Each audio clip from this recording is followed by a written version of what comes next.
ఇప్పుడు దేశవ్యాప్తంగా చర్చ అవుతున్నటువంటి అంశం లోక్సభ 850 అంటే లోక్సభ సీట్లు 850 కాబోతా ఉన్నాయి. దాదాపుగా 543 ఎంపీ స్థానాలు ఉన్నటువంటి భారతదేశం 850 సీట్లకి పెరగబోతా ఉన్నది. దేశంలో భారీగా పెరగనున్నటువంటి స్థానాలు రాష్ట్రాలు యూటీ అసెంబ్లీ స్థానాల్లోనూ పెరుగుదల, 2011 జనాభా లెక్కల ఆధారంగానే పునర్విభజన, 2029 ఎన్నికల ముందు నుంచే మహిళా కోట, రేపు పార్లమెంటులో ప్రవేశపెట్టనున్న సవరణ బిల్లులు. సో మొత్తానికి దేశంలో భారీగా పెరగబోతా ఉన్నాయి. ఇక్కడ దక్షిణాది రాష్ట్రాలకు సంబంధించినటువంటి 5 రాష్ట్రాలకు సంబంధించినటువంటి స్థానాలు 66 పెరగబోతా ఉన్నాయి. పెరిగనున్నటువంటి 850లో ఇక్కడ 66 ఇక్కడ దక్షిణ రాష్ట్రాలకు సంబంధించినటువంటి లోక్సభ స్థానాలు పెరగబోతా ఉంటే ఉత్తరాది రాష్ట్రాల లోక్సభ స్థానాలు మరి ఇక్కడ 101 పెరగబోతా ఉన్నాయి. సో ఒకసారి చూసుకుందాం ఆ లెక్కలు కూడా. సో దక్షిణాది రాష్ట్రాల లోక్సభ స్థానాలు తమిళనాడులో ప్రస్తుతం 39 ఉన్నాయి. ఇప్పుడు 50% అంటా ఉన్నారు కాబట్టి అది 59 కాబోతా ఉన్నాయి. అంటే అన్ని రాష్ట్రాలలో 50% పెంచబోతా ఉన్నామని చెప్తా ఉన్నారు కాబట్టి అవి 59 కాబోతా ఉన్నాయి. సో కర్ణాటకలో 28 ఉన్నాయి ఇప్పుడు ప్రజెంట్, అవి 42 కాబోతున్నాయి.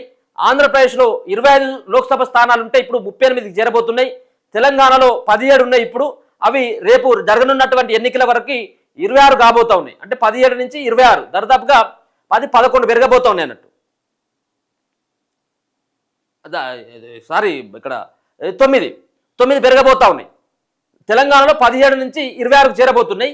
కేరళలో 20 నుంచి 30 అంటే ఆడ 20 ఉన్నాయి, 30 50% కలుపుకున్నట్టయితే 30 మొత్తం పెరుగుదల చూసినట్టయితే 66 కాబోతా ఉన్నాయి అన్నట్టు. ఇక ఉత్తరాది రాష్ట్రాల్లో లోక్సభ స్థానాలు చూసుకుంటే ఉత్తరప్రదేశ్లో 80 ఉన్నాయి, ఏకంగా అవి 120 కాబోతున్నాయి. అంటే 40 పెరుగుతున్నాయి అన్నట్టు. ఉత్తరప్రదేశ్లో 80 ఉంటే 120 పెరిగిపోతుంటే, బీహార్లో 40 ఉంటే 60, మధ్యప్రదేశ్లో 29కి ఉంటే ఇప్పుడు 44 కాబోతున్నాయి, రాజస్థాన్లో 25 ఉంటే అవి 38కి చేరబోతున్నాయి. ఇక గుజరాత్లో 26 ఉంటే 39కి. అన్ని రాష్ట్రాలు కూడా సమానంగానే మేము పెంచబోతా ఉన్నాం. అట్లాగే కేంద్ర పాలిత ప్రాంతాలు ఉన్నాయి ఏవైతే ఉన్నాయో వాటిలో కూడా సీట్లు పెరగబోతా ఉన్నాయి అన్నట్టు. సో ఇవి 101, 66 ఇట్లా కాదు, ఇది సరైనటువంటి విధానం కాదు. అన్ని రాష్ట్రాలకు కూడా సమానంగా ఇవ్వండి అనేది ఇప్పుడు రేవంత్ రెడ్డి వాదన అన్నట్టు. ఇది 66 పెరిగిగా మిగతా కూడా 66 పెరగాలనేది వాళ్ళ యొక్క వాదన. కొత్త జనాభా లెక్కలు రావడానికి ముందే డీలిమిటేషన్ చేపట్టాలని కేంద్రం నిర్ణయించింది. లోక్సభ సీట్లను 543 నుంచి 850 సీట్ల వరకు పెంచాలని నిర్ణయం తీసుకున్నది. ఇందులో 815 స్థానాలు రాష్ట్రాల నుంచి, 35 స్థానాలు యూటీల నుంచి ఉండనున్నాయి. ఇది 815 స్థానాలు రాష్ట్రాల నుంచి, అలాగే 35 స్థానాలు యూటీల నుంచి ఉండనున్నాయి. లోక్సభలో రాష్ట్రాల ప్రాతినిధ్యం వాటాలో ఎలాంటి మార్పు లేకుండా ఈ పెరుగుదల ఉండనుంది. అన్ని రాష్ట్రాలకు సమాన శాతాల్లో లోక్సభ సీట్ల పెరుగుదల ఉంటుంది. అంటే ప్రతి రాష్ట్రంలో ఇదివరకున్న ఎంపీ సీట్లలో 50% మేరకు పెరుగుదల ఉంటుందని తెలుస్తున్నది. పెరిగిన ఈ సీట్లకు అనుగుణంగా 33% మహిళా రిజర్వేషన్ను 2029 పార్లమెంటు ఎన్నికలకు ముందు నుంచే కేంద్రం అమలు చేయనున్నది. లోక్సభతో పాటు రాష్ట్రాలు, కేంద్రపాలిత ప్రాంతాల అసెంబ్లీ స్థానాల పునర్విభజన సైతం చేపట్టనుంది. ఆ చట్టసభల్లోనూ 33% మహిళా రిజర్వేషన్లు ఉన్నాయి కదా.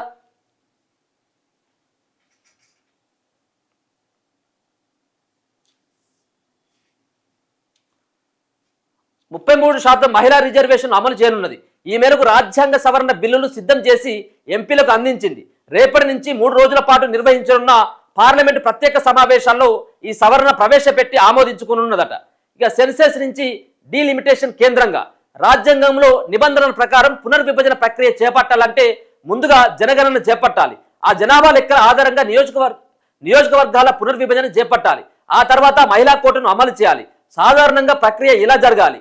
ఇలా ఇదివరకు జనాభా కేంద్రంగా ప్రక్రియ జరిగేది, కానీ ఈసారి దాన్ని డీలిమిటేషన్ కేంద్రంగా మార్చినట్టు తెలుస్తుంది. జనాభా లెక్కలు పూర్తి కావడానికి ముందే గత జనాభా లెక్కల ఆధారంగా డీలిమిటేషన్ చేపట్టాలని కేంద్రం నిర్ణయించింది.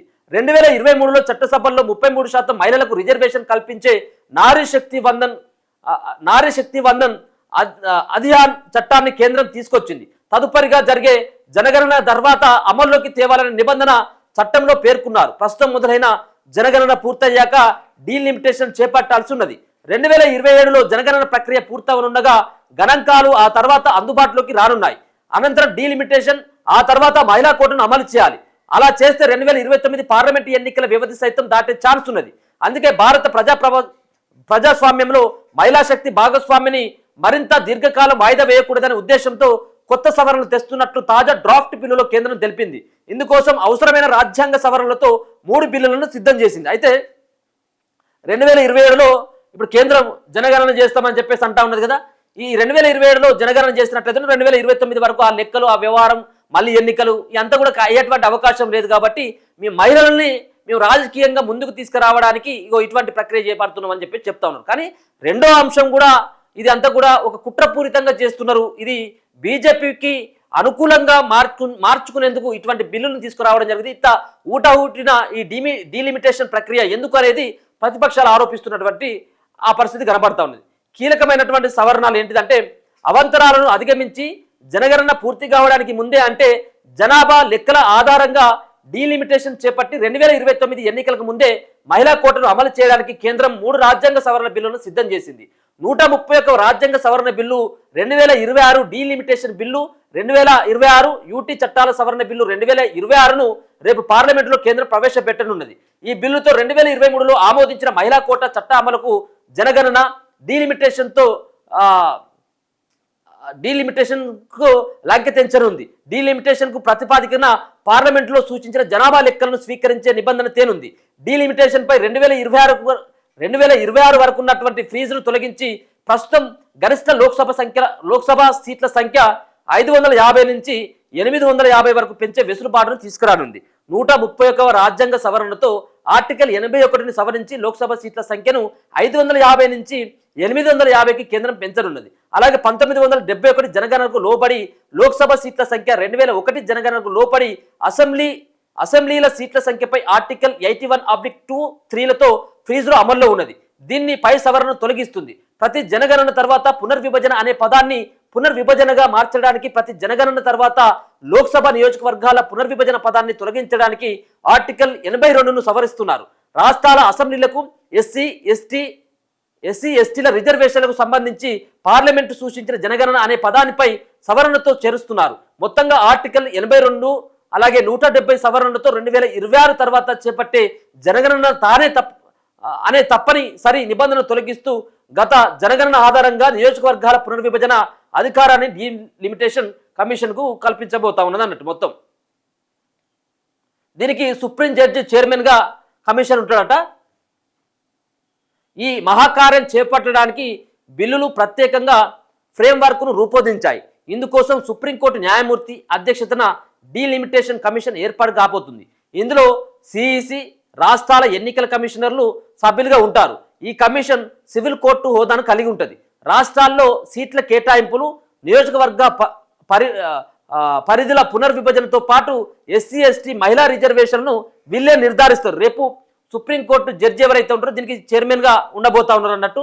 సో మొత్తానికి రేపు భవిష్యత్తులో ఏమైనా సీట్లు పెరగాలన్నా ఆ సంబంధించినటువంటి నియోజకవర్గాల పరిధులు ఏవైతే ఉంటాయో ఇక్కడ ఉన్నటువంటి ఆయా సంబంధించినటువంటి రాష్ట్రాల్లో ఉన్నటువంటి ఎలక్షన్ కమిషనర్లు ఎవరైతే ఉంటారో ఎలక్షన్ అధికారి ఆ సంబంధించిన అధికారే తుది నిర్ణయం ఉండబోతా ఉన్నది అనేది తెలుస్తా ఉన్నది. అసెంబ్లీ సీట్లు 500 దాటొద్దు. ఆర్టికల్ 333 ప్రకారం రాష్ట్రాల అసెంబ్లీ సీట్లు గరిష్టంగా 500కు మించకూడదు. అలాగే 60కి తక్కువగా ఉండకూడదు. ఈ షరతును దృష్టిలో పెట్టుకొని రాష్ట్రాల నియోజకవర్గాల పునర్విభజన చేపట్టాల్సి ఉంటుంది. ప్రతి నియోజకవర్గానికి దాదాపుగా సమాన ప్రాతినిధ్యం ఉండేలా జాగ్రత్తగా వహించాలి. ఈ నువ్వు ఎటుబాటు అటు పెంచుకుంటూ పోయడానికి వీల్లేదు. ఏమున్నప్పుడు కూడా 500కు మించి పెరగొద్దు అన్నట్టు.